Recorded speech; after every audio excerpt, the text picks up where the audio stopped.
Hello everyone! Welcome again to my YouTube channel. It's me again, Chara TV. For today's vlog guys, nagki-crave ka ba sa isang appetizer na kagaya nito? Napakasimple at napakadali lamang gawin. Kaya ayan guys, huwag na natin patagalin to. Simulan na po natin. Ito yung mga ingredients natin gagamitin. Meron po tayo ditong ground pork, chopped onion, scallion, chopped garlic, carrots, and salt and pepper para mas magiging healthy. Meron po tayo dito shredded na cabbage. At ito yung ating wrapper na gagamitin. Spring roll lang natin ginamit para mas mapadali at mabilis po natin mag-wrap ang ating lulutuin Shanghai. Kaya huwag na natin patagalin to guys. Simulan na po natin. Our separate bowl. Yan, mix po natin dito yung ating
i-mix lamang natin ito para mag-combine po ang lahat ng ating mga nilagay na mga ingredients.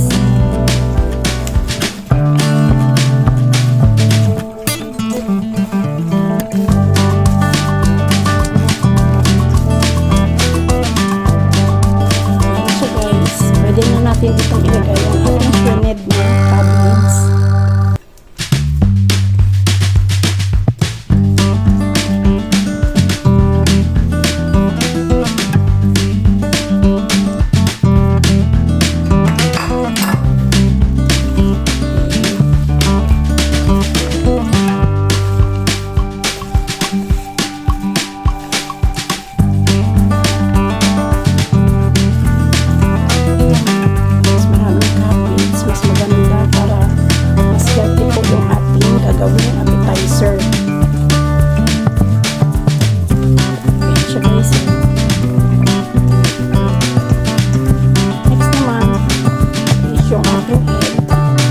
Natin siya ilagay dito, separate po muna natin yung ating egg.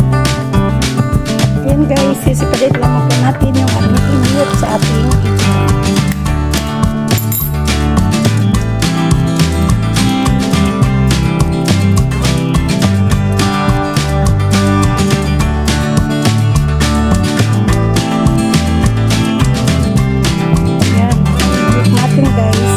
Gagamitin natin dito sa ating mix na mixture. And then yung egg white guys is gagamitin natin yan pang sealed sa ating wrapper. Ano yung ating egg white na gagamitin para sa pag-sealed po mamaya sa ating wrapper. And then yung egg yolk natin is nilagay na po natin dito. So i-mix po natin siya para mag-combine po ang lahat ng ating mga ingredients.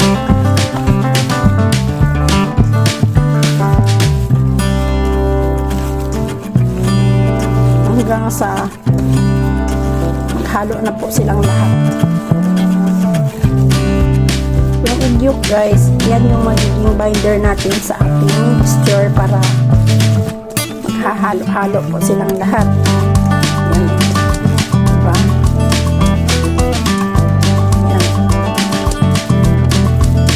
Pag ganyan na po ang kanyang itsura, isi-set aside na po muna natin ito. At i-prepare naman natin ang ating wrapper na pagbabalutan sa kanya. Yan guys. kailangan po natin paghiwalayin yung ating mga luya wrapper dahil ayan o, makikita po natin magkakadikit-dikit po sila. So hindi naman po natin pwedeng gamitin na ganito. Kailangan hiwalayin po natin sila para mas mabilis po nating maibalot lahat ng ating mixture.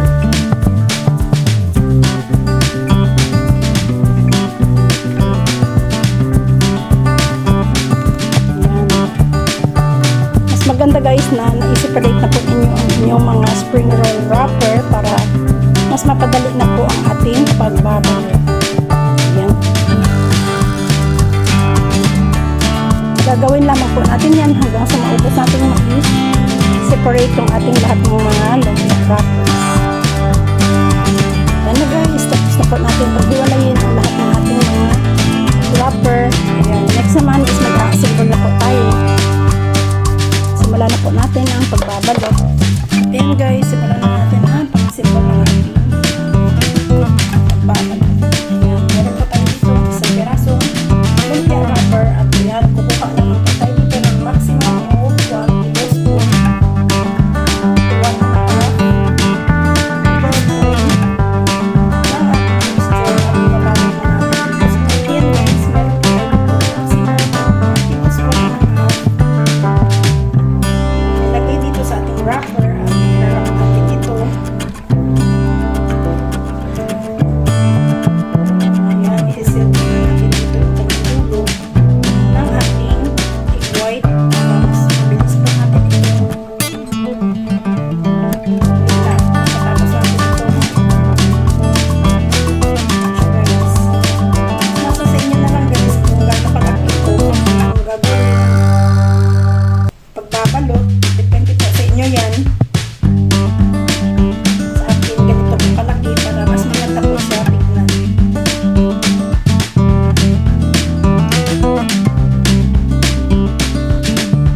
Pero lang natin ito hanggang sa dulo.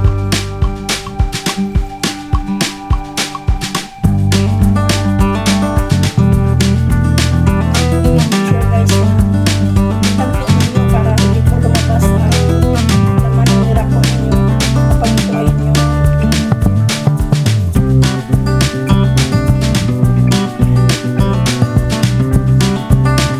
Sa akin guys, medyo malaki po ang aking magawa. Pero okay lang yan. Pwede na namin yung i-adjust dyan pag kayo na po ang nagbalot. Tayo ulit. Sa mga wrapper.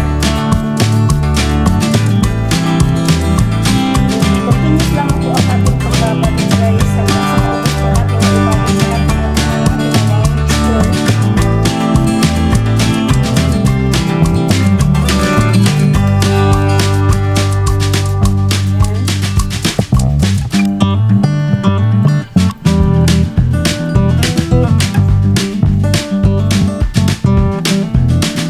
Spread na po siya equally para pantay-pantay po ang pagkaka-lagay natin sa kanyang laman. Pabalik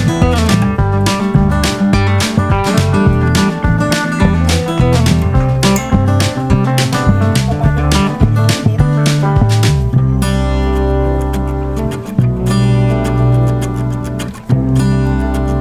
Para evenly ang kanyang laman sa loob. Spread natin ito ng egg white.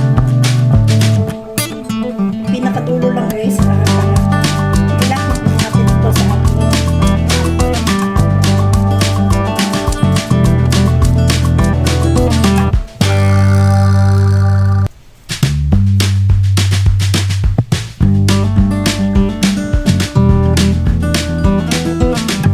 roller lang ako hanggang sa parating dito sa ating pagkakulo.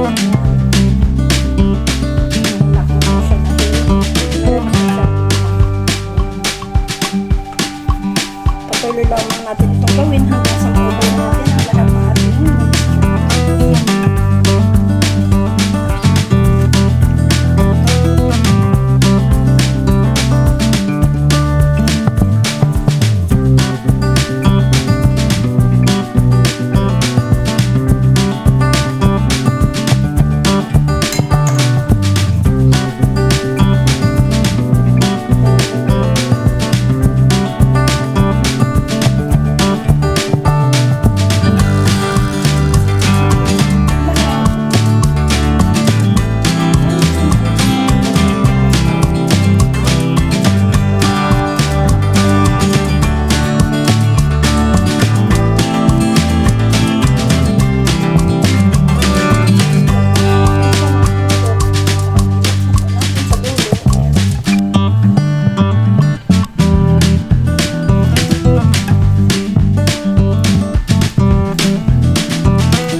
15 peraso na ating binalot sa ating mixture.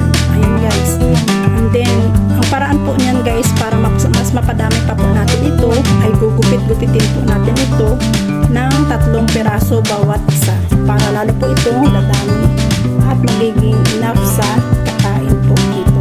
Ayan. Guys, ganito yung gawin natin para mapadami po natin yung ating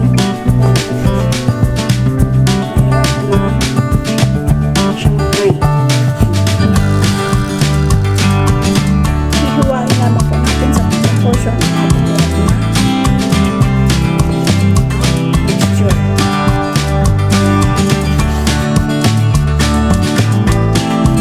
Atin hanggang sa focus din natin ang ating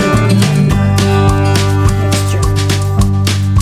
Ano siya guys? Nakikita mo kanina 15 piraso lamang po, nagiging instant 45 pieces na po siya. Mas marami na po tayo mapapakain ito. Ano siya guys?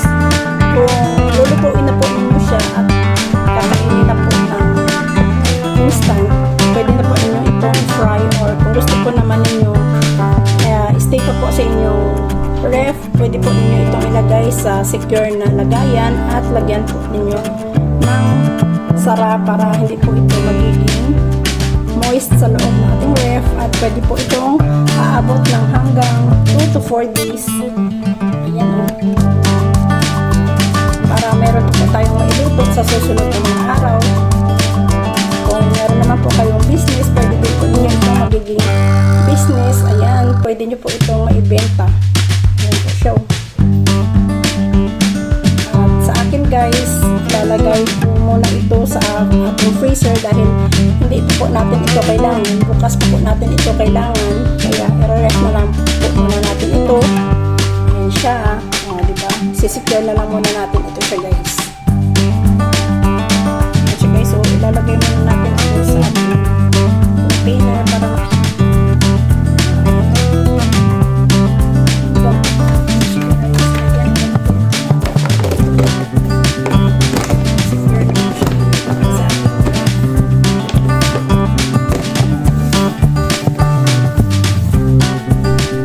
guys, kailangan na po natin itong i-fry dahil meron na po tayong parating na bisita.